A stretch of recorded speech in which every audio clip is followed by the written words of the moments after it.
டெல்லியில் குளிர்காலம் தொடங்கியுள்ள நிலையில் 10 மணியை கடந்தும் கடும் பனிமூட்டம் நிலவி வருகிறது. இது பற்றிய கூடுதல் விவரங்களை எமது செய்தியாளர் ராஜாவிடம் கேட்டு பெறலாம். வணக்கம் ராஜா, தற்போது டெல்லியில் நிலவக்கூடிய சூழல் என்னவாக இருக்கிறது? குறிப்பாக வாகன ஓட்டிகள் மற்றும் பொதுமக்கள் என்னென்ன சிரமங்களை சந்தித்து வருகிறார்கள்?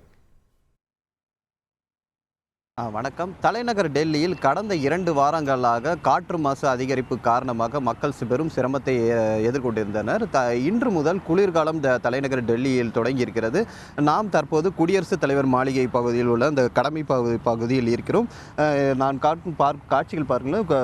பனிமூட்டம் காரணமாக இந்த குடியரசுத் தலைவர் மாளிகை பகுதி முழுவதுமே பனிமூட்டத்தில் மறைந்திருப்பதை பார்க்க முடியுது.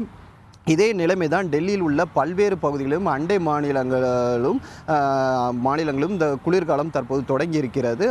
இதில் பெரிய சவால் என்னென்றால் வாகன ஓட்டிகளுக்கு பெரும் சிரமமாக இருக்கிறது. பொதுவாக கடந்த சில நாட்களாகவே குளிர்காலம் லேசாக தொடங்கிய பொழுது காலையிலும் இரவிலும் தான் குளிரின் தாக்கம் இருந்தது.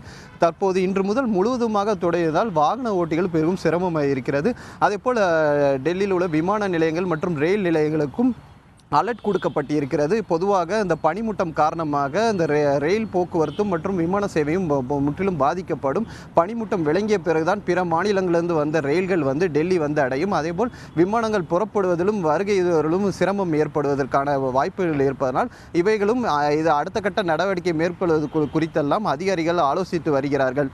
டெல்லியை பொறுத்தவரை 2 வாரங்களாக காற்று மாசு அதிக அளவு, அதாவது AQ என்ற காற்றின் தரக்குறியீடு 400ஐ தாண்டியிருந்த நிலையில் அதை எவ்வாறு கட்டுப்படுத்துவதற்கு பல்வேறு நடவடிக்கை டெல்லி மாநில அரசு தரப்பில் எடுக்கப்பட்டு வந்திருந்து அதையும் மக்களும் பின்பற்ற வேண்டும் என்று வலியுறுத்தப்பட்டிருந்தது.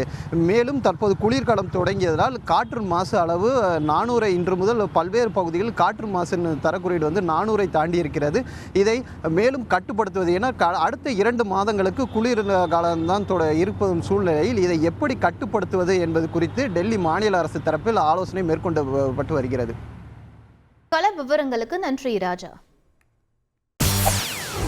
செய்திகளை உடனுக்குடன் தெரிந்து கொள்ள உடனே சப்ஸ்கிரைப் பண்ணுங்க.